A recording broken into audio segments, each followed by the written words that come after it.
Good evening class. আমি সন্তু, তোমরা দেখছো the learning expert 2.0 YouTube channel. তোমাদের সামনে যে পিএসসি ক্লার্কশিপ এবং পিএসসি মিসেলেনিয়াসের এক্সাম আসতে চলেছে এবং যার এক্সাম ডেট কিন্তু ঘোষণা করে দিয়েছে অলরেডি। তো সেই এক্সামের জন্য আমরা আজ জিকেজিএস এর ওপর থেকে 52 নম্বর ক্লাস করতে চলেছি। তো এর আগে অলরেডি আমরা 51টা ক্লাস কিন্তু কভার করে নিয়েছি এই পিএসসি ক্লার্কশিপ এবং মিসেলেনিয়াস স্পেশাল। যদি তোমরা সেই ক্লাসগুলো না দেখে থাকো, ওপরে আই বাটনে প্লে লিস্টের লিঙ্ক শো হচ্ছে, সেটার উপরে ক্লিক করো, অথবা এই চ্যানেলের ডেসক্রিপশন বক্সটা ফলো করো, তার মধ্যে কিন্তু প্লে লিস্টের লিঙ্ক প্রোভাইড করাই আছে। সেটার উপর ক্লিক করলে এতদিন যে ক্লাসগুলো হয়ে গেছে সেই ক্লাসগুলো তোমরা পরপর সেখান থেকে দেখে নিতে পারবে, এবং তার মধ্যে থেকে যদি কোনো ক্লাস তোমরা যদি না করে থাকো তো সেই ক্লাসগুলো তোমরা সেখান থেকে করে নিতে পারবে। একটা কথা প্রত্যেককে বলছি, প্রথম থেকে শেষ পর্যন্ত ক্লাস দেখবে, যেটা আমরা অন্যদিনও বলে থাকি। এবং এর পাশাপাশি প্রথম দিকের যে ক্লাসগুলো হয়ে গেছে, যারা রেগুলার বেসিসে ক্লাস দেখছো তাদের ক্ষেত্রে বলছি, প্রথম দিকে যে ক্লাসগুলো হয়ে গেছে সেগুলো কিন্তু অবশ্যই নির্দিষ্ট দিন অন্তর রিভিশন করবে এবং দরকার পড়লে তোমরা ভিডিওটা আরো আরেকবার রিমাইন্ড করে দেখবে। তো শুরু করছি আজকের ক্লাস। আজকের ক্লাসে ফার্স্ট কোশ্চেন দেখো, সিন্ধু সভ্যতার প্রধান বৈশিষ্ট্য কি ছিল? প্রধান বৈশিষ্ট্য সভ্যতার কি ছিল? তো সিন্ধু সভ্যতার প্রধান বৈশিষ্ট্য ছিল, সিন্ধু সভ্যতা ছিল একটা নগরীয় সভ্যতা, অর্থাৎ নগর পরিকল্পনা। অপশন এ এর কিন্তু সঠিক অ্যান্সার হবে। এবার এখানে সিন্ধু সভ্যতার ওপর থেকে কিছু ফ্যাক্ট আলোচনা করব, যেগুলো থেকে বহুবার এক্সামে কোশ্চেন দিয়েছে। তার মধ্যে ফার্স্ট যে কোশ্চেনটা দেয় যে সিন্ধু সভ্যতার প্রথম খোদাই করে কে, প্রথম খনন করে কে? তো সিন্ধু সভ্যতার প্রথম খনন শুরু হয় কোন জায়গা বা কে করে, দুটোই কিন্তু এক্সামে দেয়। তো সিন্ধু সভ্যতার মধ্যে সবার প্রথমে খনন হয় কোথায়? সবার প্রথমে খনন হয় কিন্তু হরপ্পা। তাই সিন্ধু সভ্যতাকে অনেক সময় হরপ্পা সভ্যতা বলা হয়ে থাকে। কত সালে খনন হয়েছিল? 1921 সালে খনন করা হয়েছিল, খোদাই করা হয়েছিল। কে করেছিল? করেছিল দয়ারাম সাহানি। দয়ারাম সাহানি। দয়ারাম সাহানি 1921 সালে সর্বপ্রথম সিন্ধু সভ্যতার খনন কার্য শুরু করে, এবং তিনি কোন জায়গাটার খনন করেছিলেন? হরপ্পা সভ্যতার কিন্তু খনন করেছিলেন। যেহেতু প্রথম খনন করা হয় সিন্ধু সভ্যতার মধ্যে হরপ্পাটা, তাই সিন্ধু সভ্যতাকে হরপ্পা সভ্যতা নামেও কিন্তু বলা হয় বা হরপ্পা সভ্যতা নামে পরিচিত। এখানে আলোচনা করব যে সিন্ধু সভ্যতার বিস্তার কোথায় ছিল। তোমাদের এইভাবে কোশ্চেন দেয় যে সিন্ধু সভ্যতা উত্তরে কোন পর্যন্ত বিস্তৃত ছিল, দক্ষিণে কোন পর্যন্ত বিস্তৃত ছিল, পূর্বে এবং পশ্চিমে কোন পর্যন্ত বিস্তৃত ছিল। তো এখানে তোমরা ম্যাপ আকারে এঁকে নাও, তাহলে সহজে মুখস্থ থাকবে। যেমন আমরা north east, north south, east West আমরা আঁকি। যেমন উপরটা হলো নর্থ, নিচে সাউথ, আমরা প্রত্যেকেই জানি। ম্যাপ আশা করি প্রত্যেকেই দেখতে জানো, উপরে নর্থ, নিচে সাউথ, ডান দিকে ইস্ট, বাম সাইডে হলো ওয়েস্ট। তাহলে সিন্ধু সভ্যতার উত্তরে বিস্তৃতি ছিল কোন পর্যন্ত? বিস্তৃতি ছিল মান্ডি। মান্ডি পর্যন্ত বিস্তৃত ছিল সিন্ধু সভ্যতা। মান্ডি কোথাকার মধ্যে পড়ে? বর্তমানে জম্মু কাশ্মীরের মধ্যে, জম্মু কাশ্মীর রাজ্যের মধ্যে পড়ে মান্ডি। কোশ্চেন দেবে এখান থেকে যে আচ্ছা কোন দিকে বিস্তৃত সেগুলো আগে আলোচনা করে নি। দক্ষিণে বিস্তৃত ছিল কোন পর্যন্ত? দক্ষিণে বিস্তৃত ছিল দাইমাবাদ। দাইমাবাদ, দাইমাবাদ পর্যন্ত বিস্তৃত ছিল। দাইমাবাদ বর্তমানে কোন স্টেটের মধ্যে পড়ে? পড়ে মহারাষ্ট্র। মহারাষ্ট্রের মধ্যে পড়ে দাইমাবাদ। সিন্ধু সভ্যতা পূর্বে কিন্তু খুব বেশি দূর বিস্তৃত ছিল না, পূর্বে বিস্তৃত ছিল উত্তরপ্রদেশের আলমগীরপুর। আলমগীর আলমগীরপুর পর্যন্ত বিস্তৃত ছিল। আলমগীরপুর উত্তরপ্রদেশের মধ্যে পড়ে। আর সিন্ধু সভ্যতা পশ্চিমে বিস্তৃত ছিল সুতকা গেন্ডর। সুতকা গেন্ডর, সুতকা গেন্ডর বর্তমানে পাকিস্তানের মধ্যে পড়ে। তাহলে সিন্ধু সভ্যতা উত্তরে বিস্তৃত ছিল কোন পর্যন্ত? উত্তরে বিস্তৃত ছিল মান্ডি পর্যন্ত। পূর্বে বিস্তৃত ছিল আলমগীরপুর পর্যন্ত। দক্ষিণে বিস্তৃত ছিল দাইমাবাদ পর্যন্ত, এবং পশ্চিমে বিস্তৃত ছিল সুতকা গেন্ডর, যেটা পাকিস্তানের মধ্যে পড়ে। এবার কোশ্চেন দেবে এই যে মান্ডি, এটা কোন নদীর তীরে অবস্থিত? তো মান্ডি অবস্থিত চেনাব নদীর তীরে। চেনাব রিভারের তীরে অবস্থিত মান্ডি। কোশ্চেন দেবে দাইমাবাদ কোন নদীর তীরে অবস্থিত? তো দাইমাবাদ অবস্থিত প্রভারা নদীর তীরে। প্রভারা রিভারের তীরে, প্রভারা নদীর তীরে অবস্থিত দাইমাবাদ। কোশ্চেন দেবে আলমগীরপুর কোন নদীর তীরে অবস্থিত? আলমগীরপুর অবস্থিত হিন্ডন রিভারের তীরে, হিন্ডন নদীর তীরে। আর সুতকা গেন্ডার কোন নদীর তীরে অবস্থিত? সুতকা গেন্ডার অবস্থিত দাস্ক রিভারের তীরে, দাক্স নদীর তীরে সুতকা গেন্ডার অবস্থিত। তো এই ছিল সিন্ধু সভ্যতার উত্তর দক্ষিণ পূর্ব পশ্চিমে বিস্তৃতি। এখান থেকে কিন্তু যে কোনো কোশ্চেন দিতে পারে যে মান্ডি বা কোন নদী পর্যন্ত বিস্তৃত ছিল, এইভাবেও কোশ্চেন দিতে পারে। তো কোশ্চেনটা কিন্তু অবশ্যই মাথায় রাখবে। চলে আসো পরবর্তী কোশ্চেন। আচ্ছা, আরেকটা কথা বলে রাখি, এই যে এক্সট্রা ফ্যাক্টগুলো লেখানো হচ্ছে এগুলো কিন্তু অবশ্যই খাতায় নোট ডাউন করবে। এগুলো তোমরা পিডিএফ আকারে এখন থেকে আর ডাউনলোড করতে পারবে না, শুধুমাত্র পিডিএফ আকারে প্রিন্টেড কোশ্চেন অ্যান্সার যেগুলো আছে সেগুলোই পিডিএফ আকারে ডাউনলোড করতে পারবে। পিডিএফে এগুলো না দেওয়ার একটাই কারণ যে অনেকে দেখছি যে স্কিপ করে ক্লাস দেখছো, পুরো ক্লাসটা দেখছো না, যার ফলে পিডিএফে হয়তো মানে এই যে বোর্ড ওয়ার্কিংগুলো করানো হচ্ছে এখানে পুরো লাইন হয়তো লেখানো হচ্ছে না, কিছু লাইন লিখছি কিছু লাইন স্কিপ করছি, যার ফলে কিন্তু অনেকের মিসআন্ডারস্ট্যান্ডিং হচ্ছে। সেই কারণে কিন্তু আমরা এই যে বোর্ড ওয়ার্কিংগুলো এগুলোকে পিডিএফে প্রোভাইড করছি না। তো পিডিএফ ডাউনলোড করার জন্য কি করতে হবে, নিচে যে টেলিগ্রাম লিঙ্কটা দেখতে পাচ্ছ @দ্য লার্নিং এক্সপার্ট এসডি, এই টেলিগ্রাম লিঙ্কে তোমরা জয়েন হয়ে যাও। কিভাবে জয়েন হবে, টেলিগ্রাম ওপেন করো, ওপেন করার পরে সেখানে লেখো @দ্য লার্নিং এক্সপার্ট এসডি, অথবা এই চ্যানেলের ডেসক্রিপশন বক্সটা ফলো করো, তার মধ্যে লিঙ্ক প্রোভাইড করাই আছে, সেটার উপর ক্লিক করলে তোমরা টেলিগ্রাম গ্রুপে জয়েন হতে পারবে এবং সেখান থেকে তোমরা এর আগে যে ক্লাসগুলো হয়ে গেছে বা আজ যে ক্লাসটা দেখছো বা ভবিষ্যতে যে ক্লাসগুলো হবে প্রত্যেকটা ক্লাসের পিডিএফ তোমরা সেখান থেকে ডাউনলোড করে নিতে পারবে।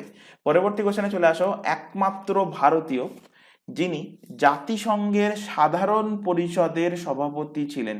জাতিসংঘের সাধারণ পরিষদ বলতে ইংলিশে কি বলা হয়, বলা হয় United nation general assembly, UNGA. ভারতের একমাত্র ভারতীয়, বা কোশ্চেনটা এইভাবে ঘুরিয়ে দিতে পারে যে একমাত্র মহিলা, একমাত্র ভারতীয় মহিলা যিনি জাতিসংঘের সাধারণ পরিষদের সভাপতি ছিলেন, বা এইভাবে কোশ্চেন দিতে পারে যে জাতিসংঘের প্রথম মহিলা সভাপতি কে ছিলেন যিনি সাধারণ পরিষদের সভাপতি হয়েছিলেন। তো তিনটে কোশ্চেনেরই একই অ্যান্সার কি হবে, অ্যান্সার হবে বিজয় লক্ষ্মী পণ্ডিত, বিজয় লক্ষ্মী পণ্ডিত, অপশন নাম্বার সি এর কিন্তু সঠিক অ্যান্সার হবে। তাহলে বিজয়লক্ষ্মী পণ্ডিতকে, বিজয়লক্ষ্মী পণ্ডিত হলেন একমাত্র ইন্ডিয়ান, একমাত্র ভারতীয়, একমাত্র ভারতীয়, এবং এর পাশাপাশি ইনি জাতিসংঘের, ইনি জাতিসংঘের বা রাষ্ট্রসংঘের, জাতিসংঘের প্রথম মহিলা সভাপতি, প্রথম মহিলা সভাপতি ছিলেন কে, বিজয় লক্ষ্মী পণ্ডিত। বিজয় লক্ষ্মী পণ্ডিতের আসল নাম কি ছিল, প্রকৃত নাম এক্সামে কোশ্চেন দিয়েছে, মাথায় রাখবে এনার প্রকৃত নাম ছিল স্বরূপ কুমারী নেহেরু। স্বরূপ, এখানে লিখিয়ে দিচ্ছি, স্বরূপ কুমারী নেহেরু ছিল এনার প্রকৃত নাম। ইনি ছিলেন স্বাধীনতা পূর্বে ভারতবর্ষের ক্যাবিনেটের প্রথম মহিলা পদাধিকারী। এছাড়া ইনি 1941 থেকে 43 সাল পর্যন্ত যে সর্বভারতীয় যে মহিলা সম্মেলন হয়েছিল সেই সর্বভারতীয় মহিলা সম্মেলনে তিনি নেতৃত্ব দিয়েছিলেন। এছাড়া রাজনৈতিক জীবনে একাধিকবার তিনি কিন্তু বিভিন্ন দেশে ভারতের অ্যাম্বাসেডর হিসেবে, ভারতের রাষ্ট্রদূত হিসেবে তিনি কিন্তু নিজেকে পরিচয় দিয়েছেন, ভারতের রাষ্ট্রদূত তিনি হয়েছেন। এবার এখানে দেখো জাতিসংঘের আলোচনা যেহেতু হয়েছে, জাতিসংঘ থেকে কিছু ফ্যাক্ট আমরা রিলেট করাবো। এখন যদি কোশ্চেন দেয় যে বর্তমানে, এটা তো ছিল যে একমাত্র ভারতীয় যিনি সাধারণ পরিষদ অর্থাৎ ইউনাইটেড নেশন জেনারেল অ্যাসেম্বলির সভাপতি ছিলেন তার নাম বিজয়লক্ষ্মী পণ্ডিত। যদি কোশ্চেন দেয় যে এখন অ্যাট প্রেজেন্ট কে সভাপতি আছেন, অ্যাট প্রেজেন্ট কে সভাপতি, তো প্রেজেন্ট টাইমে সভাপতি এনার নাম কি, এনার নাম হলো ডেনিস ফ্রান্সিস। ডেনিস বা ড্যানিস ফ্রান্সিস হলো এখন ইউনাইটেড নেশন জেনারেল অ্যাসেম্বলির বর্তমান সভাপতি। ইউনাইটেড নেশনের ওপরে কিছু ফ্যাক্ট এখানে রিলেট করাবো। এখানে ওপরে হেডিং করো ইউএন, ইউএন ফর কি, ইউনাইটেড নেশন। কোশ্চেন দেবে ইউনাইটেড নেশনের ইস্টাবলিশ কবে হয়েছিল, এক্সাক্ট ডেট কিন্তু তোমাদের জানতে হবে। এক্সাক্ট ডেট কোশ্চেনে দেবে 24 অক্টোবর 1945 সালে ইউনাইটেড নেশনের ইস্টাবলিশ হয়। এক্সাক্ট ডেট কেন জানতে হবে, কোশ্চেন দেবে যে ইউনাইটেড নেশন ডে কবে পালন করা হয়? ইউনাইটেড নেশন ডে কবে পালন করা হয়? তো ইউনাইটেড নেশন ডে পালন করা হয় এই 24 অক্টোবরে, যেহেতু ওই দিন ইউনাইটেড নেশনের এস্টাবলিশ হয়েছিল। কোশ্চেন দেবে ইউনাইটেড নেশনের বর্তমান হেডকোয়ার্টার কোথায় অবস্থিত? তো বর্তমান হেডকোয়ার্টার অবস্থিত কোথায়? New York. নিউ ইয়র্কে ইউনাইটেড নেশনের বর্তমান হেডকোয়ার্টার অবস্থিত, ইউএসএ তে অবস্থিত নিউ ইয়র্ক অবভিয়াসলি। কোশ্চেন দেয় এখান থেকে যে নিউ ইয়র্ক কোন নদীর তীরে অবস্থিত? তো নিউ ইয়র্ক কোন নদীর তীরে? নিউ ইয়র্ক অবস্থিত হাডসন নদীর তীরে, হাডসন রিভারের তীরে অবস্থিত নিউ ইয়র্ক। কোশ্চেন দেবে ইউনাইটেড নেশনের বর্তমান সেক্রেটারি জেনারেল পদে কে নিযুক্ত আছেন? তো এনার নাম হলো অ্যান্টোনিও অ্যান্টোনিও গুটরেস। অ্যান্টোনিও গুটরেস বর্তমান ইউনাইটেড নেশনের সেক্রেটারি জেনারেল পদে নিযুক্ত আছেন। এবার এখান থেকে কোশ্চেন দেবে যে ইউনাইটেড নেশনের কতগুলো ভাগ? তো এর আগেও কিন্তু পড়িয়েছি ইউনাইটেড নেশনের কতগুলো ভাগ। ইউনাইটেড নেশনের ভাগ হলো টোটাল 6টা। এই 6টা ভাগ কি কি ভালোভাবে দেখে নাও। ফার্স্ট হলো ইউনাইটেড, ফার্স্ট বলতে কিছুই না, ফার্স্ট এমনি বলছি, ইউনাইটেড নেশন জেনারেল অ্যাসেম্বলি হলো একটা ভাগ। আরেকটা ভাগ হলো united nation security council, full form বলে দিচ্ছি, ফুল ফর্ম দরকার পড়লে খাতায় নোট ডাউন করে নেবে। ইউএনজিএ মানে united nation general assembly, UNSC মানে united nation security council, UNESC full form হলো united nation economic and social council হলো ইউএনইএসসি এর ফুল ফর্ম। তারপর হলো united nation trusteeship, united nation trusteeship council, united nation trusteeship council. এরপর হলো ICJ international court of justice, এবং last হলো united nation secretariat, united nation secretariat. তো এই হলো 6টা ভাগ ইউনাইটেড নেশনের।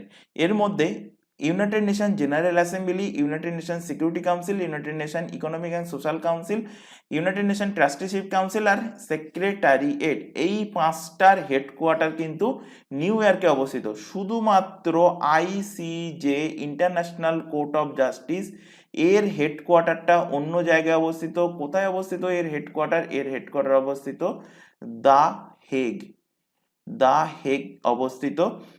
হেগ কোন দেশের মধ্যে পড়ে? নেদারল্যান্ড। নেদারল্যান্ডের দ্য হেগে অবস্থিত ইন্টারন্যাশনাল কোর্ট অফ জাস্টিসের হেডকোয়ার্টার। এবার এখান থেকে আরেকটা ডিসকাস করে দিচ্ছি, ইউনাইটেড নেশন সিকিউরিটি কাউন্সিল। তো এখানে হেডিং করো ইউএনএসসি। তোমাদের রিসেন্টলি যে ফুড এসআইয়ের এক্সাম হয়েছিল সেখানে কিন্তু কোশ্চেন দিয়েছিল যে ইউনাইটেড নেশন সিকিউরিটি কাউন্সিলের অস্থায়ী মেম্বারের সংখ্যা কটা? তার আগে জেনে নাও যে ইউনাইটেড নেশন সিকিউরিটি কাউন্সিলের টোটাল মেম্বারের সংখ্যা কটা? টোটাল মেম্বার হলো 15টা। এই 15টা মেম্বার দুটো ভাগে ভাগ হয়, একটা হলো স্থায়ী পার্মানেন্ট, আরেকটা কি? আরেকটা হলো অস্থায়ী মেম্বার। অস্থায়ী মেম্বারের সংখ্যা কটা? অস্থায়ী মেম্বারের সংখ্যা হলো 10টা। স্থায়ী মেম্বারের সংখ্যা কটা? স্থায়ী মেম্বারের সংখ্যা হলো 5টা। এই অস্থায়ী যে 10টা মেম্বার, এরা প্রতি 2 বছর অন্তর কিন্তু চেঞ্জ হয়, অর্থাৎ 2 বছর করে এদের ভ্যালিডেশন থাকে, কিন্তু পার্মানেন্ট মেম্বারদের কিন্তু কোনো চেঞ্জ হয় না। তাই পার্মানেন্ট মেম্বার কোন কোন কান্ট্রি, সেই পার্মানেন্ট মেম্বার কান্ট্রিগুলোর নাম কিন্তু মুখস্থ রাখতে হবে, কারণ এখান থেকে কোশ্চেন দিয়েছিল যে এর মধ্যে ইউনাইটেড নেশন সিকিউরিটি কাউন্সিলের কোনটি পার্মানেন্ট মেম্বার নয়। তো পার্মানেন্ট মেম্বার কে কে? পার্মানেন্ট মেম্বার হলো আমেরিকা, ইউএসএ, ইউকে, তারপর হলো ফ্রান্স, রাশিয়া এন্ড হলো চায়না।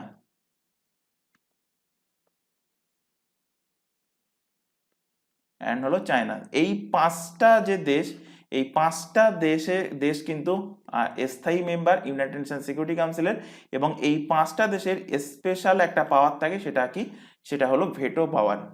রিসেন্টলি একটা এক্সামে তোমাদের কোশ্চেন দিয়েছিল যে ইউনাইটেড নেশনে এই যে ইউনাইটেড নেশনের যে বিভিন্ন অ্যাসেম্বলি আছে, যাই হোক, তো এই ইউনাইটেড নেশনে কতগুলো ল্যাঙ্গুয়েজ ইউজ হয়? কটা ল্যাঙ্গুয়েজের স্বীকৃতি আছে? তো ইউনাইটেড নেশনের টোটাল ল্যাঙ্গুয়েজের স্বীকৃতি আছে কটা? 6টা ল্যাঙ্গুয়েজ। এই 6টা ল্যাঙ্গুয়েজ কি কি ভালোভাবে দেখে নাও, আমি এখানে মাঝখানে লিখছি 6টা ল্যাঙ্গুয়েজ, এখানে লিখছি 6টা ল্যাঙ্গুয়েজ। কিভাবে মনে রাখবে? মনে রাখার সব থেকে সহজ উপায় হলো এই ইউনাইটেড নেশন সিকিউরিটি কাউন্সিলের যে স্থায়ী মেম্বারগুলো আছে এই স্থায়ী মেম্বারের সাথে রিলেট করো। চায়নায় কি? Chinese language. তো ফার্স্ট ল্যাঙ্গুয়েজ হলো কি? চাইনিজ। তারপর রাশিয়া, তো রাশিয়াতে কি? Russian language. তো রাশিয়া থেকে রাশিয়ান। ফ্রান্স থেকে ফ্রেঞ্চ। ইউকে তে কি কি ল্যাঙ্গুয়েজ? ইউকে বা ইউএসএ তে ইংলিশ।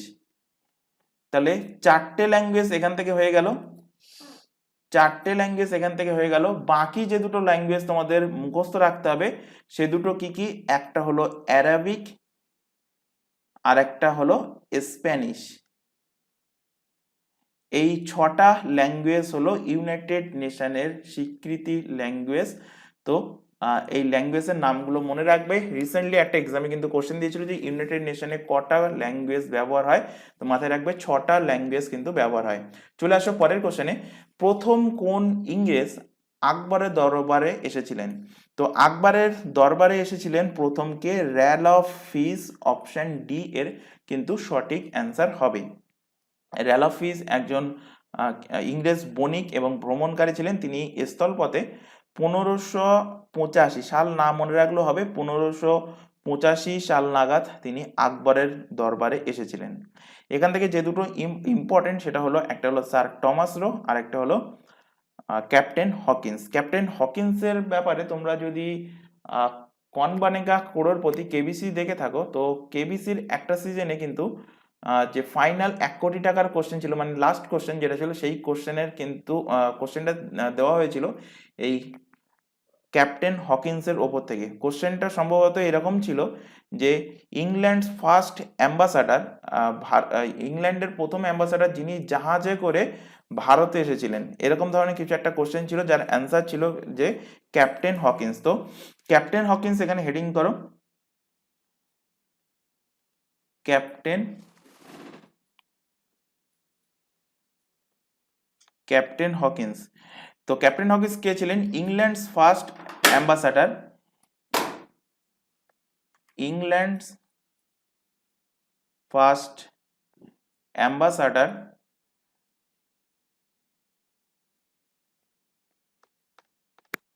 ইংল্যান্ড ফার্স্ট অ্যাম্বাসাডার যিনি সর্বপ্রথম জাহাঙ্গীরের দরবারে এসেছিলেন। হু ভিজিটেড ইংল্যান্ড ফার্স্ট অ্যাম্বাসাডার হু ভিজিটেড জাহাঙ্গীরস কোর্ট, হু ভিজিটেড জাহাঙ্গীরস কোর্ট। কত সালে এসেছিলেন? 1608 খ্রিস্টাব্দে তিনি এসেছিলেন। এরপর 1615 খ্রিস্টাব্দে কে আসে? 1615 খ্রিস্টাব্দে আসে sir Thomas Roe. Sir Thomas Roe ইনিও কিন্তু জাহাঙ্গীরের দরবারে এসেছিলেন। কার দরবারে এসেছিলেন? জাহাঙ্গীরের দরবারে তিনি কিন্তু এসেছিলেন, এবং ইনি এসে কিন্তু England east India company, British যে ইস্ট ইন্ডিয়া কোম্পানি আছে তাদের একটা ফ্যাক্টরি তৈরি করার জন্য তিনি ফরম্যান জারি করেছিলেন এই জাহাঙ্গীরের কাছ থেকে। তো এখান থেকে দুটো কোশ্চেন দেয় এবং দুটো কোশ্চেন ম্যাক্সিমাম ক্যান্ডিডেট গুলিয়ে ফেলে। কোশ্চেন এখানে পয়েন্ট আউট করো। কোশ্চেন দেবে যে first British first factory of English East India company বা British East India company, first factory of English East India company, English East India company. British East India কোম্পানির প্রথম factory কোথায় তৈরি হয়েছিল এবং কত সালে তৈরি হয়েছিল? তো প্রথম ফার্স্ট ফ্যাক্টরি তৈরি হয়েছিল 1611 খ্রিস্টাব্দে। কোথায় তৈরি হয়েছিল? তৈরি হয়েছিল মাছলিপত্তম,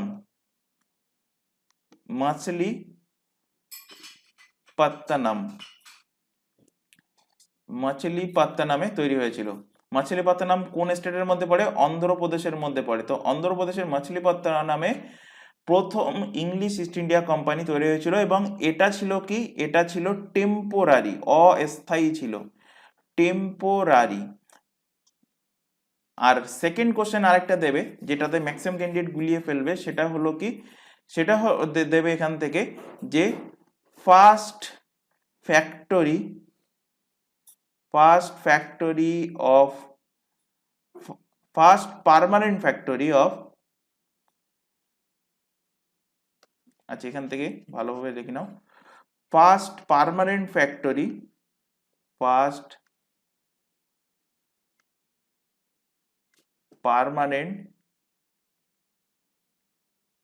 factory of English East India company, English East India company, সেটা কি হবে? তখন অ্যান্সার হয়ে যাবে সুরাট। এবং এটা কবে তৈরি হয়েছিল? 1615 সালে কিন্তু তৈরি হয়েছিল। তো কোশ্চেন খেয়াল রাখবে যে first English East India company দিচ্ছে না first permanent factory of English East India company. যদি পার্মানেন্ট দিয়ে দেয়, স্থায়ী দেয়, তখন অ্যান্সার হবে কিন্তু সুরাট। আর যদি শুধুমাত্র first factory of English East India company দেয়, সেটা অ্যান্সার হবে অন্ধ্রপ্রদেশের মাছিলিপত্তনম, যেটা ছিল কিন্তু টেম্পোরারি। আর যদি কোশ্চেন দেয় যে ফার্স্ট ফ্যাক্টরি ইস্ট ইন্ডিয়া কোম্পানির ফার্স্ট ফ্যাক্টরি, ইস্ট ইন্ডিয়া কোম্পানির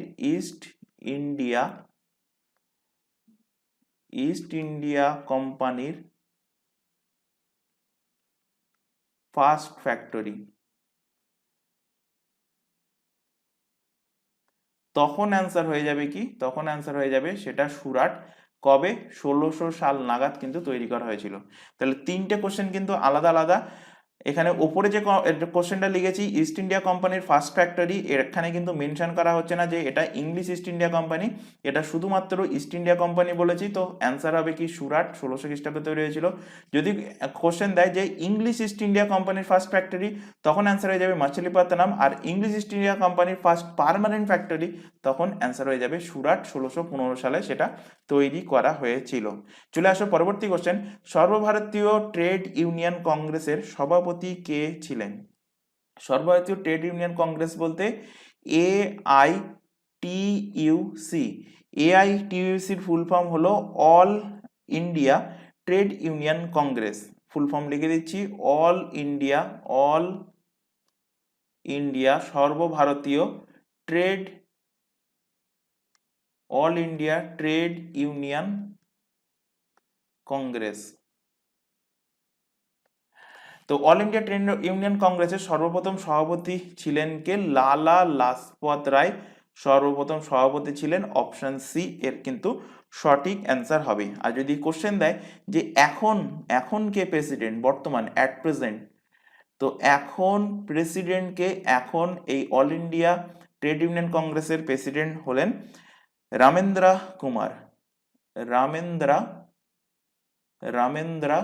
কুমার। কোশ্চেন দেবে এখান থেকে যে এই যে AITUC all India trade union Congress এর ইস্টাবলিশ কবে হয়েছিল, কবে এর ফরমেশন হয়েছিল? তো এর ইস্টাবলিশ হয় 31 অক্টোবর 1920 সালে কিন্তু এর ইস্টাবলিশ হয়েছিল। কোথায় ইস্টাবলিশ হয়েছিল? এর বোম্বেতে এর কিন্তু ইস্টাবলিশ হয় অল ইন্ডিয়া ট্রেড ইউনিয়ন কংগ্রেসের। এবং তখন ফার্স্ট চেয়ারম্যান কে ছিলেন সেটা কোশ্চেনই ছিল। ফার্স্ট চেয়ারম্যান ছিলেন লালা লাজপত রায়। এবং এখন বর্তমানে এই AITUC এর হেডকোয়ার্টার কোথায় অবস্থিত? এর হেডকোয়ার্টার অবস্থিত ভারতের রাজধানী নিউ দিল্লিতে এর কিন্তু হেডকোয়ার্টার অবস্থিত। লালা লাজপত রায় থেকে কিছু ফ্যাক্ট রিলেট করো, ইম্পর্টেন্ট ফ্যাক্ট, যেখান থেকে অন্য কোশ্চেন দিতে পারে। এখানে কোশ্চেন দেবে যে পাঞ্জাব কেশরী নামে কে পরিচিত? পাঞ্জাব কেশরী নামে কে পরিচিত? তো পাঞ্জাব কেশরী নামে পরিচিত লালা লাজপত রায়। কোশ্চেন দেবে যে ভারতের সম্পূর্ণ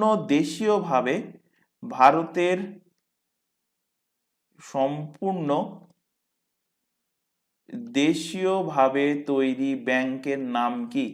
দেশীয়ভাবে তৈরি ব্যাংক নাম কি? নাম হলো পাঞ্জাব ন্যাশনাল ব্যাংক, পিএনবি। এই পিএনবি ব্যাংক কবে ইস্টাবলিশ হয়েছিল? 1894 সালে ইস্টাবলিশ হয়। কে ইস্টাবলিশ করে? লালা লাজপত রায় এই পাঞ্জাব ন্যাশনাল ব্যাংকের কিন্তু ইস্টাবলিশ করেছিল। এবং এর বর্তমান হেডকোয়ার্টার কোথায় অবস্থিত এই পাঞ্জাব ন্যাশনাল ব্যাংকের? বর্তমান হেডকোয়ার্টার অবস্থিত নিউ দিল্লিতে। পাঞ্জাব ন্যাশনাল ব্যাংকের কিন্তু বর্তমান হেডকোয়ার্টার অবস্থিত।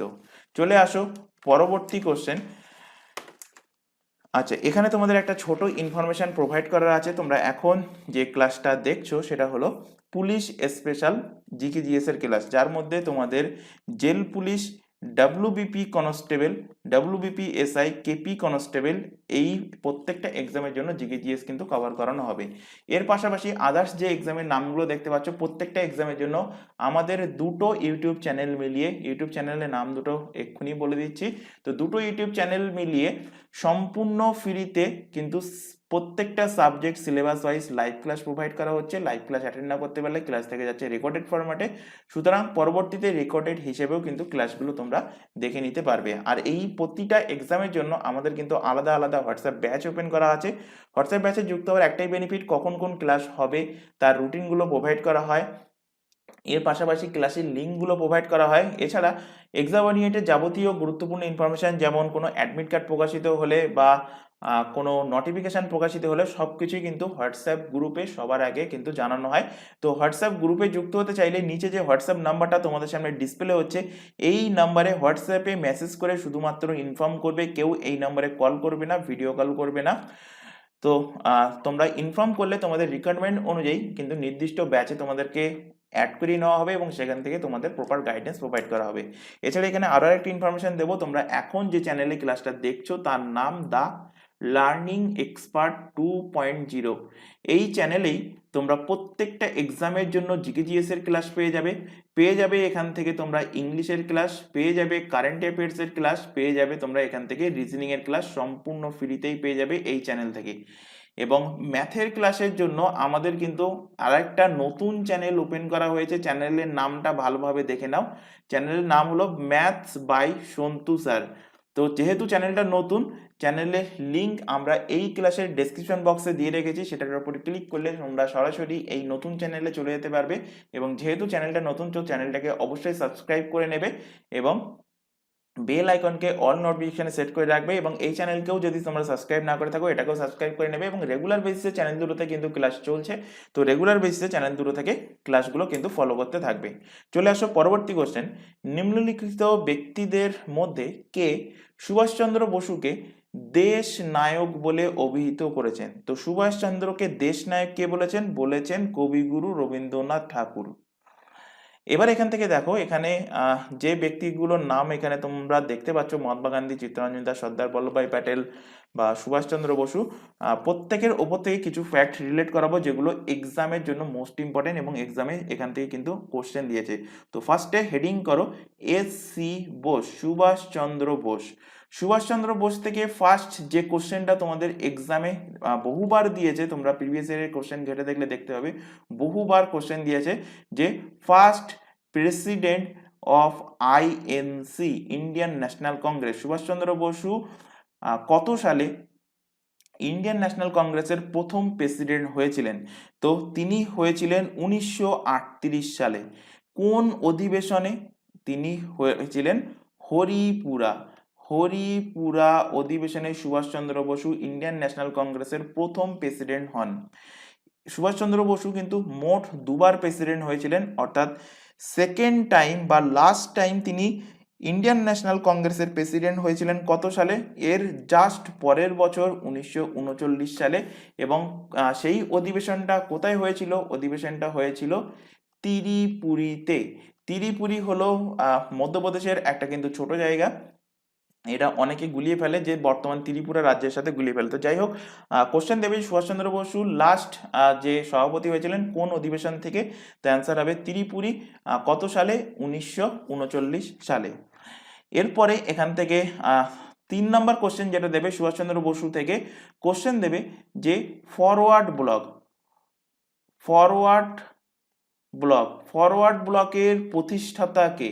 তো তো ফরওয়ার্ড ব্লকের প্রতিষ্ঠাতা হলেন সুভাষচন্দ্র বসু। 4 নম্বর কোশ্চেন যেটা দেবে সুভাষচন্দ্র বসু, আশা করি প্রত্যেকেই জানো সুভাষচন্দ্র বসুর কম বেশি হিস্ট্রি, যে তিনি কিন্তু দেশ ত্যাগ করেছিলেন কত সালে? দ্বিতীয় বিশ্বযুদ্ধের সময় গা ঢাকা দিয়ে কিন্তু তিনি ভারত ছেড়ে পালিয়ে যান। 1941 সালে তিনি ভারত ছেড়ে পালিয়ে যান, তারপরে জাপানে গিয়েছিলেন লাস্টে, এবং সেখান থেকে আজাদ হিন্দ বাহিনী গঠন করে ভারতে আবার কিন্তু অ্যাটাক করেন। তো এই 1941 সালে তিনি যখন গা ঢাকা দিয়ে তিনি যখন ভারত থেকে পালিয়ে গিয়েছিলেন, তিনি কোন ছদ্মনামে পালিয়ে গিয়েছিলেন? মোস্ট ইম্পর্টেন্ট কোশ্চেন, বহুবার এক্সামে কিন্তু কোশ্চেনটা দিয়েছে। তো তার ছদ্মনাম কি ছিল? তো তার ছদ্মনাম ছিল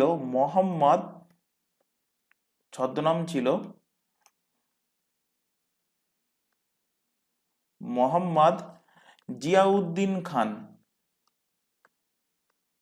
মোহাম্মদ জিয়াউদ্দিন খান এই ছদ্মনামে তিনি 1941 সালে ভারত থেকে কিন্তু তিনি পালিয়েছিলেন 1941 সালে।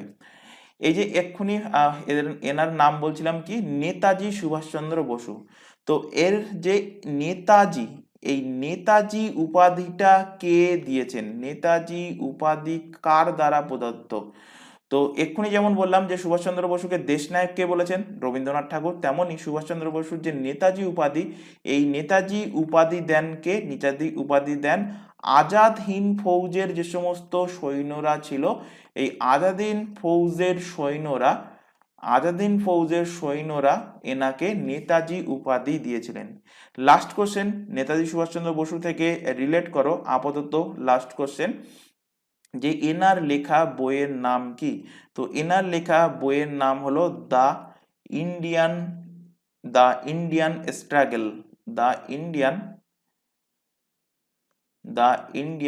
স্ট্রাগল হলো এনার লেখা বইয়ের নাম। নেক্সট পেজে হেডিং করো রবীন্দ্রনাথ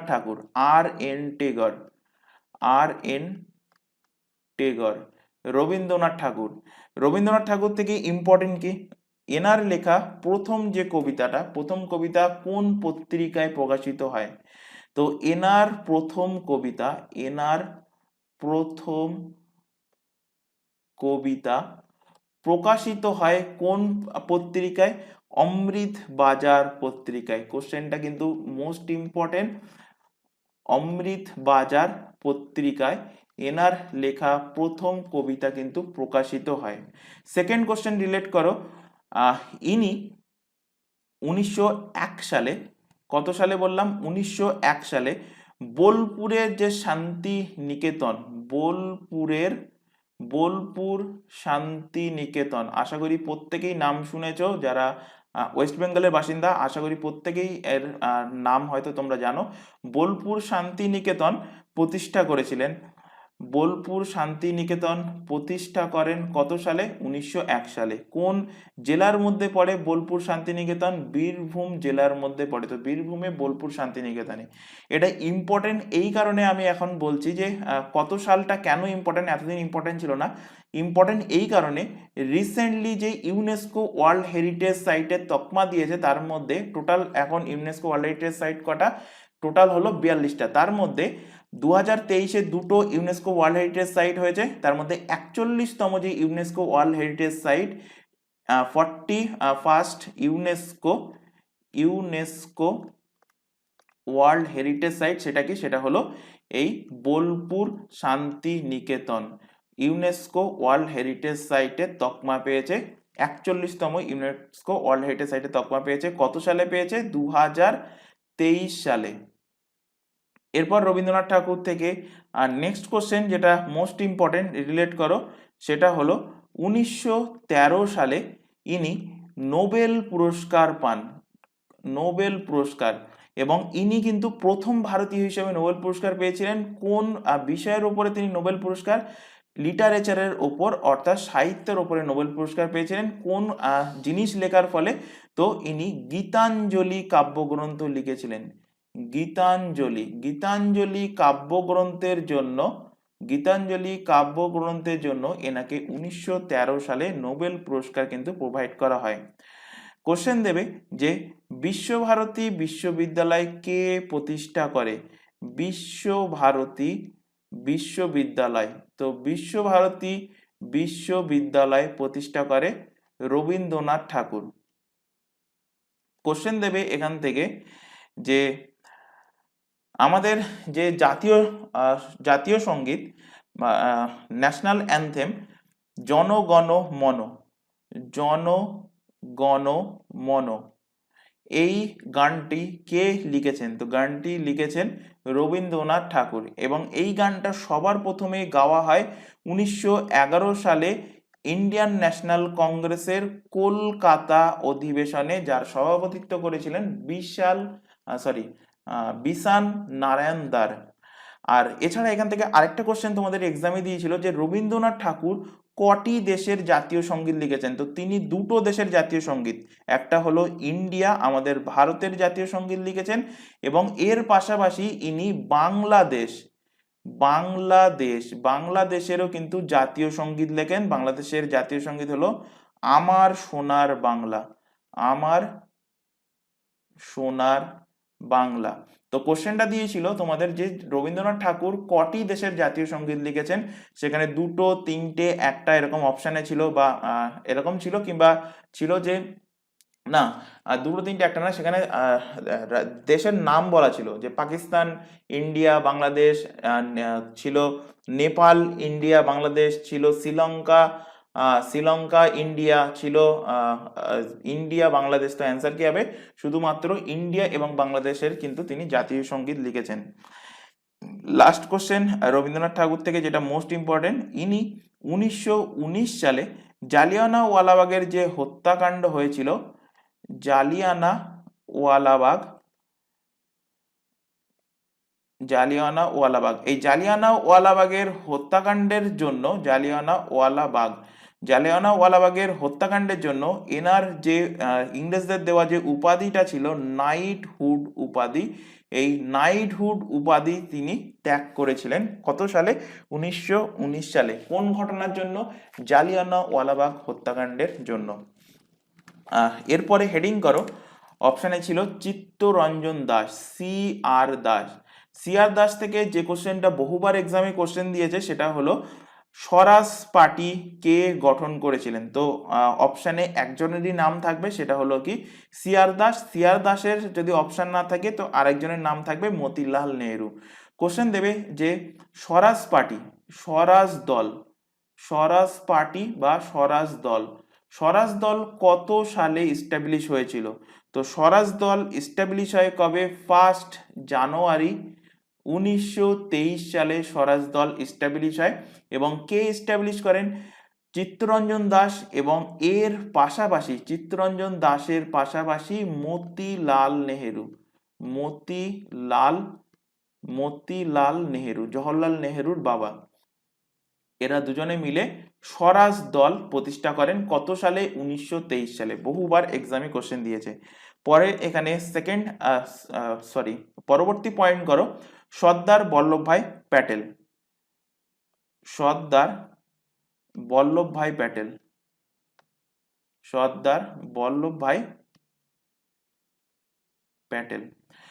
বল্লভভাই প্যাটেল থেকে ফার্স্ট হেডিং করো, কোশ্চেন দেবে যে আয়রন ম্যান অফ ইন্ডিয়া কাকে বলা হয়, বা ভারতের লৌহ পুরুষ, ভারতের আয়রন ম্যান কাকে বলা হয়, বা কে এই নামে পরিচিত? তো অ্যান্সার হবে সর্দার বল্লভভাই প্যাটেল। এই সর্দার বল্লভভাই প্যাটেলের এই যে সর্দার উপাধি কে দেয়? সর্দার উপাধি দেয় বারদৌলি সত্যাগ্রহের মহিলারা। বারদৌলির সত্যাগ্রহের মহিলারা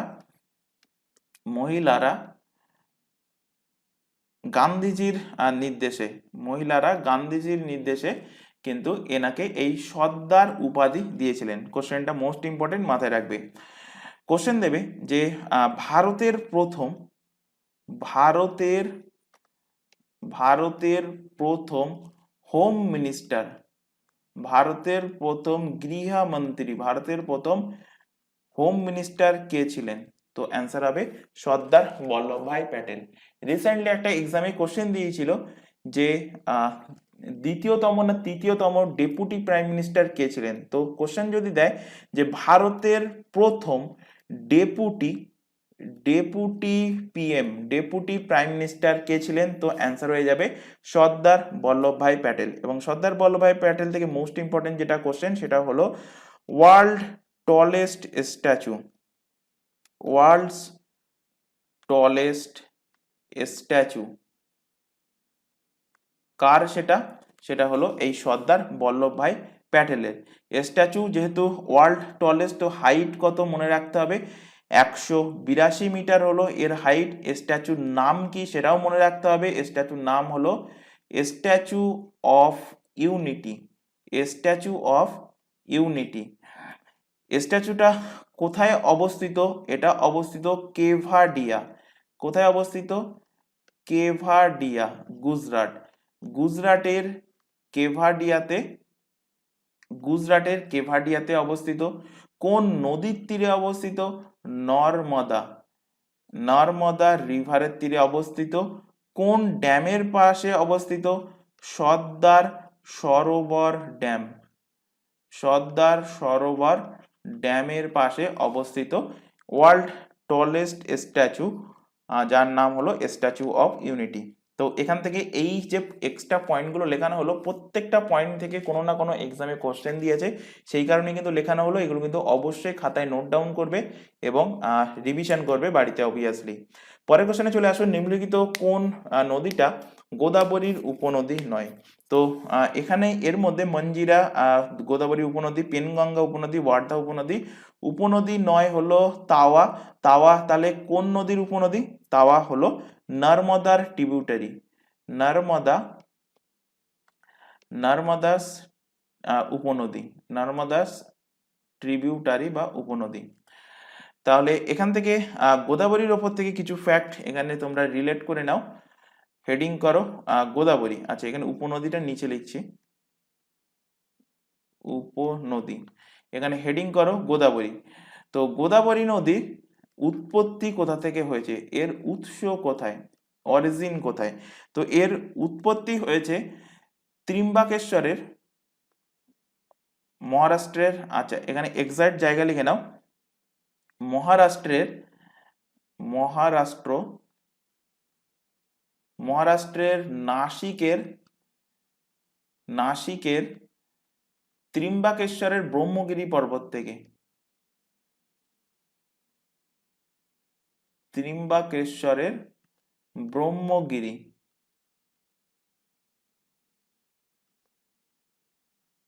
ত্রিম্বাকেশ্বরের ব্রহ্মগিরি পর্বত থেকে এর কিন্তু উৎপত্তি হয়েছে। এটা গিয়ে পড়েছে কোথায়? কোথায় পতিত হয়েছে? পড়েছে বে অফ বেঙ্গল, অর্থাৎ বঙ্গোপসাগরে গিয়ে কিন্তু পড়েছে, পূর্ব বাহিনী হয়ে বঙ্গোপসাগরে গিয়ে পড়েছে গোদাবরী নদী। গোদাবরী নদী থেকে যে কোশ্চেনটা তোমাদের এক্সামে দেবে এবং ম্যাক্সিমাম ক্যান্ডিডেট যেটা ভুল করবে সেটা হলো এই যে কোশ্চেন দেবে যে longest peninsular river in India, longest, longest peninsular, peninsular river in India.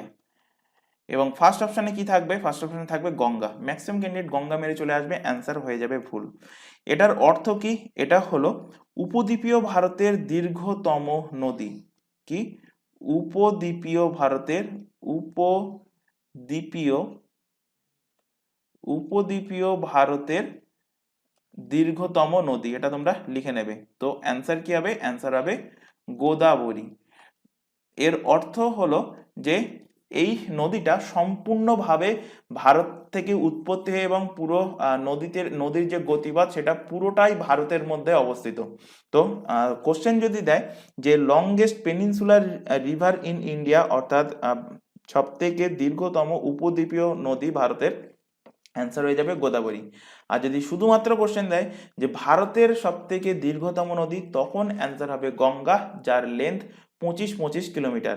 Ganga সম্পূর্ণরূপে ভারতের মধ্যে দিয়ে প্রবাহিত হয়নি, ভারত থেকে এটা প্রবেশ করেছে কিন্তু বাংলাদেশে। সেই কারণে কোশ্চেন দেবে যে longest peninsular river in India, অর্থাৎ উপদ্বীপীয় ভারতের সর্বোচ্চ নদী মানে দীর্ঘতম নদী কোনটা, তখন অ্যান্সার হবে গোদাবরী। গোদাবরীর লেন্থ মনে রাখতে হবে কত, দীর্ঘ কত, এটা 1465 কিলোমিটার লেন্থ হলো গোদাবরী, এবং এটা ভারতে গঙ্গার পরবর্তী দ্বিতীয় দীর্ঘতম নদী। তো কোশ্চেন যদি দেয় যে second longest river in India, second longest river in India, তখন অ্যান্সার হয়ে যাবে কি গোদাবরী। তো যেটাই দিক না কেন কোশ্চেনটা ভালোভাবে দেখবে।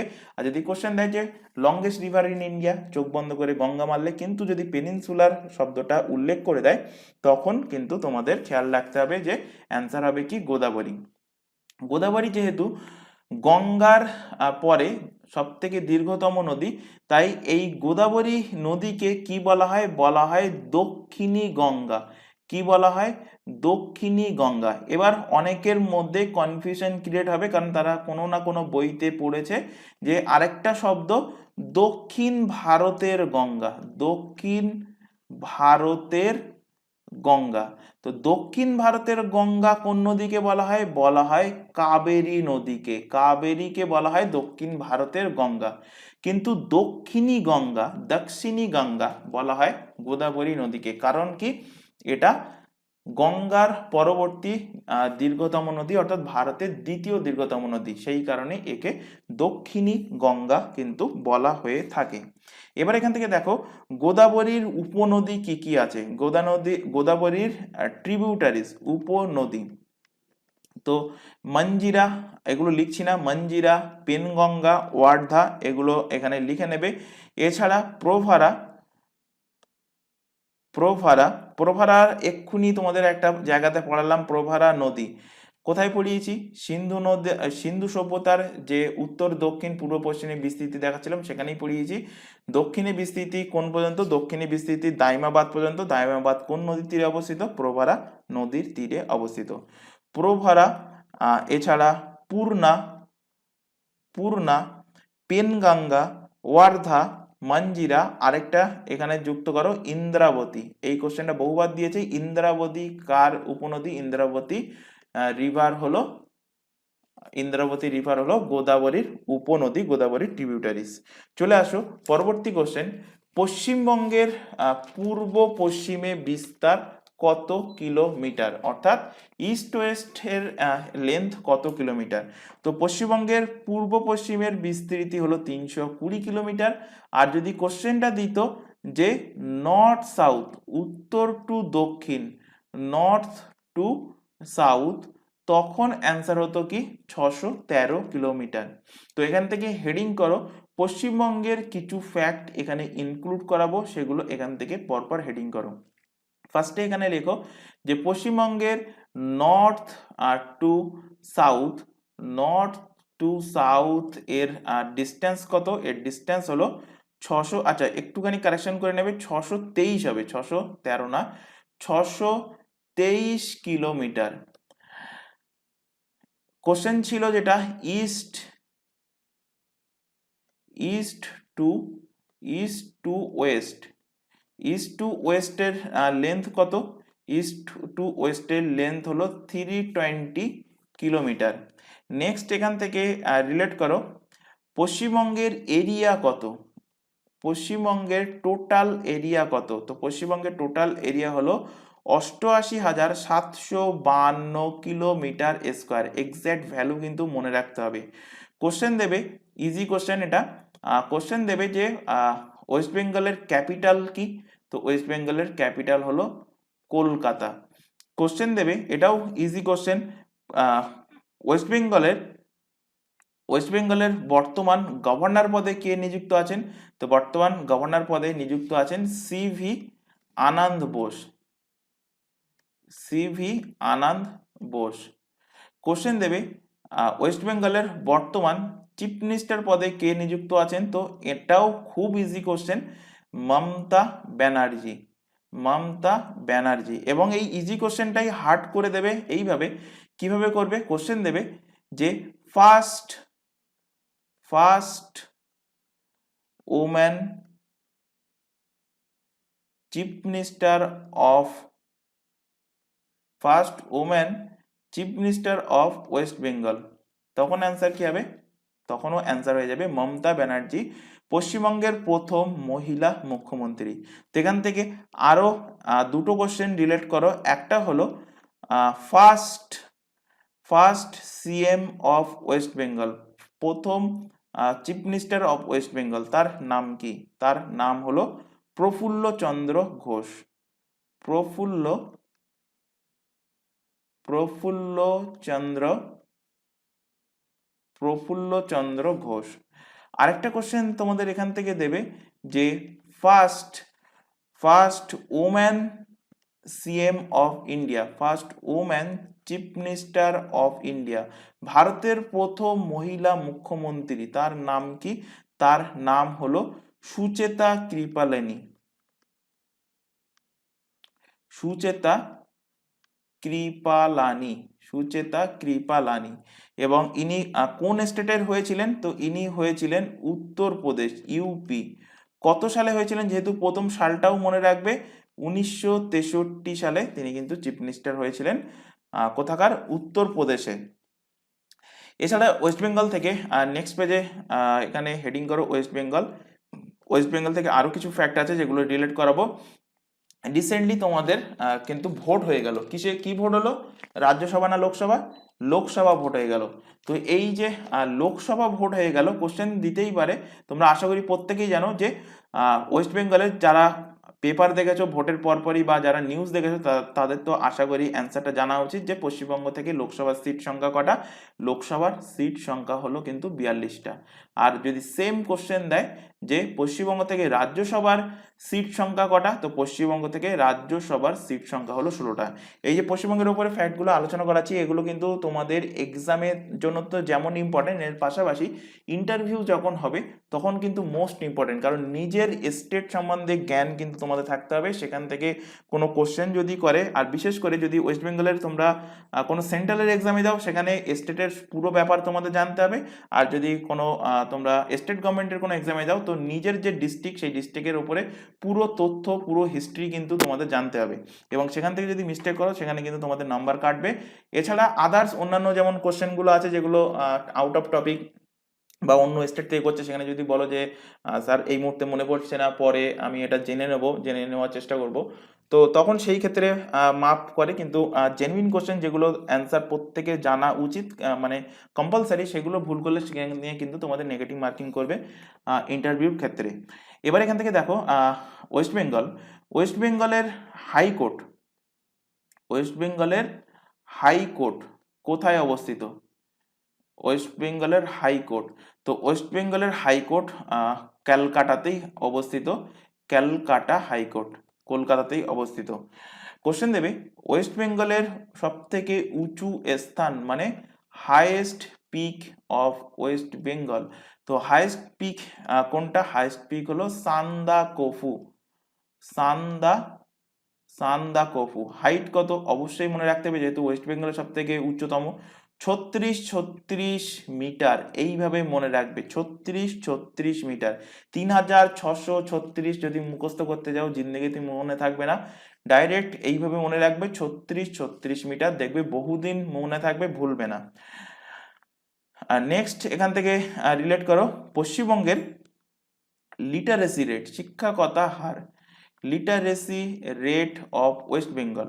তো পশ্চিমবঙ্গের লিটারেসি রেট, এটা অবভিয়াসলি 2011 সেন্সাস অনুযায়ী আমি ডাটা বলছি, কারণ তার পরবর্তী এখনো কোনো সেন্সাস হয়নি। লোকসভা ভোট হয়ে গেছে, এবার সম্ভবত সেন্সাসটা কিন্তু হতে পারে। কোভিডের জন্য কিন্তু 2021 সালে সেন্সাসটা হয়নি। তো লেটেস্ট 2011 সেন্সাস অনুযায়ী, এটাই লেটেস্ট এখনো পর্যন্ত আমরা কাউন্ট করব। 2011 সেন্সাস অনুযায়ী 77.08% হলো literacy rate of West Bengal. Question দেবে এখান থেকে যে পশ্চিমবঙ্গের সেক্স রেশিও কত? সেক্স রেশিও অর্থাৎ প্রতি 1000 জন পুরুষে কতজন মহিলা আছে, এটাও 2011 সেন্সাস অনুযায়ী বলবো। তো এটা হবে 950 প্রতি 1000 জন পুরুষে 950 জন কিন্তু মহিলা আছে। নেক্সট কোশ্চেন এখান থেকে রিলেট করো যেটা বহুবার এক্সামে কোশ্চেন দিয়েছে এবং দেখেছি ম্যাক্সিমাম ক্যান্ডিডেট এখানে ভুল করে, যে পশ্চিমবঙ্গের কটা জেলা সেটাই জানে না। টোটাল ডিস্ট্রিক্ট, টোটাল ডিস্ট্রিক্ট কটা পশ্চিমবঙ্গের? টোটাল ডিস্ট্রিক্ট হলো 23টা বর্তমানে। এবং কোশ্চেন দেবে যে এই যে 23টা ডিস্ট্রিক্ট এটা কটা ডিভিশনে ভাগ করা। তোমাদের অলরেডি পড়িয়েছি ডিভিশনগুলো। কটা ডিভিশন? 5টা ডিভিশন, 5টা ডিভিশনে কিন্তু ভাগ করা এই 23টা ডিস্ট্রিক্ট। কোশ্চেন দিতে পারে যে পশ্চিমবঙ্গের যে বিধানসভা, বিধানসভা ইংলিশে কি বলা হয়? State legislative assembly, SLA short ফর্মে বলা হয়। বিধানসভার সিট সংখ্যা কটা? কটা সিট বিধানসভায়? বিধানসভার সিট সংখ্যা হলো 294, 294টা সিট। কোশ্চেন দেবে পশ্চিমবঙ্গের উপর দিয়ে কর্কটক্রান্তি রেখা গেছে? হ্যাঁ, অবভিয়াসলি গেছে। ভারতের কটা স্টেটের উপর দিয়ে গেছে? 8টা স্টেট। কিভাবে মনে রাখতে বলেছি? পুরো ম্যাপ সহকারে মনে রাখতে বলেছি এবং পশ্চিম থেকে পূর্ব দিকে মনে রাখতে বলেছি। প্রথমে ওই গুজরাট, তারপরে রাজস্থানের একটু অংশ, তারপরে মধ্যপ্রদেশ, মধ্যপ্রদেশ থেকে ভাগ হয়ে গেছে কোনটা? ছত্তিশগড়। তাহলে 4টে স্টেট হয়ে গেল, গুজরাট, রাজস্থান, মধ্যপ্রদেশ, ছত্তিশগড়। তারপর ম্যাপ যেন চোখের সামনে ভাসে, যখনই বলবো এরকম যেন ম্যাপ চোখের সামনে ভাসে যে এর ওপর দিয়ে কর্কটক্রান্তি রেখা গেছে। তো কি কি বললাম? গুজরাট, রাজস্থান, মধ্যপ্রদেশ, ছত্তিশগড়, তারপর হলো ঝাড়খণ্ড, তারপর হলো ওয়েস্ট বেঙ্গল, তারপর বাংলাদেশকে টপকে ওইদিকে চলে যাও, ওইদিকে আছে ত্রিপুরা, আছে মিজোরাম। এই 8টা স্টেটের উপর দিয়ে কি গেছে? Topic of cancer, topic of cancer. English টার্মগুলো ধীরে ধীরে রপ্ত করার চেষ্টা করো, কারণ তোমরা শুধু স্টেটের এক্সাম দিচ্ছ না, স্টেটের এক্সামের পাশাপাশি অনেক ক্যান্ডিডেট আছো যারা সেন্ট্রালের এক্সাম দাও, সেখানে কিন্তু ইংলিশ টার্ম কাজে লাগবে। টপিক অফ ক্যান্সার কে বাংলাতে বলা হয় কর্কট ক্রান্তি লেখা। তোমরা দরকার পড়লে বাংলাটা পাশে লিখে রাখবে। কোশ্চেন দেবে পশ্চিমবঙ্গের কটা জেলার ওপর দিয়ে গেছে? এটা বিশেষ করে ওয়েস্ট বেঙ্গল যে এক্সামগুলো সেই এক্সামে দিতে পারে। তো 5টা জেলার ওপর দিয়ে গেছে, 5টা ডিস্ট্রিক্টের ওপর দিয়ে গেছে। সেই 5টা ডিস্ট্রিক্ট কোনটা কোনটা এটাও কিন্তু আগে পড়িয়েছি, আবারও বলছি। পুরুলিয়া, পুরুলিয়া গেছে পশ্চিম, পশ্চিম বর্ধমান, এখানে দুটো একসাথেই লিখে দিচ্ছি, পশ্চিম, পশ্চিম and Purba Bardhaman, Paschim and Purba, Paschim and পূর্ব বর্ধমান। তাহলে 3টে জেলা হয়ে গেল। এরপর ঢুকেছে বাঁকুড়া, বাঁকুড়া এবং লাস্ট হলো নদিয়া। তোমাদের একটা এক্সাম প্রিভিয়াস ইয়ারের কোশ্চেন যদি ঘেটে দেখো, দেখবে যে কৃষ্ণনগরের ওপর দিয়ে, পশ্চিমবঙ্গের নদিয়া জেলার কৃষ্ণনগরের ওপর দিয়ে কোন রেখা গিয়েছে, বা অপশন থাকে যে টপিক অফ ক্যান্সার কর্কটক্রান্তি রেখা কোন জায়গার উপর দিয়ে গেছে, তার মধ্যে থাকে কৃষ্ণনগর। তো অ্যান্সার হয়ে যাবে নদিয়ার কৃষ্ণনগর। তো পুরুলিয়া, পশ্চিম বর্ধমান, পূর্ব বর্ধমান, বাঁকুড়া অ্যান্ড নদিয়া, এই 5টা জেলার ওপর দিয়ে কর্কট ক্রান্তি রেখা কিন্তু গিয়েছে। এবার এখান থেকে লাস্ট ফ্যাক্ট এখান থেকে রিলেট করো। কোশ্চেন দেবে যে ওয়েস্ট বেঙ্গলের বর্ডার ভারতের কটা রাজ্যের সাথে শেয়ার করে? ওয়েস্ট বেঙ্গলের বর্ডার, ওয়েস্ট বেঙ্গলের বর্ডার ভারতের কটা রাজ্যের ওপরে, ভারতের কটি রাজ্যের সাথে শেয়ার করে? বর্ডার শেয়ার করে কটি রাজ্য? রাজ্য। তো 5টা রাজ্যের সাথে কিন্তু পশ্চিমবঙ্গের বর্ডার শেয়ার করে। 5টা রাজ্য কি কি এখানে ভালোভাবে দেখে নাও। ওড়িশা, ওড়িশা, ওড়িশার উপরে আছে কি? ঝাড়খণ্ড, ঝাড়খণ্ড, ঝাড়খণ্ডের উপরে আছে কি? বিহার। পশ্চিমবঙ্গের উপরের দিকে তাকাও, আছে সিকিম, আর ডান সাইডে মানে সিকিমের ডান সাইডে আছে কি? আসাম। তো এই 5টা স্টেটের সাথে, 5টা রাজ্যের সাথে ওয়েস্ট বেঙ্গল কিন্তু বর্ডার শেয়ার করে। আর যদি কোশ্চেন দেয় যে ওয়েস্ট বেঙ্গল কটা কান্ট্রির সাথে বর্ডার শেয়ার করে, ওয়েস্ট বেঙ্গল এখানে হেডিং করো, ওয়েস্ট বেঙ্গল বর্ডার শেয়ার করে কটা কান্ট্রির সাথে, কটা, কটা দেশের সাথে? তো 3টে দেশের সাথে বর্ডার শেয়ার করে। 3টে দেশ কি কি? প্রথম বাংলাদেশ, বাংলাদেশ, নেপাল, ভুটান। আজকের ক্লাস এই পর্যন্ত। নেক্সট দেখা হবে পরবর্তী ক্লাস নিয়ে। Thank you.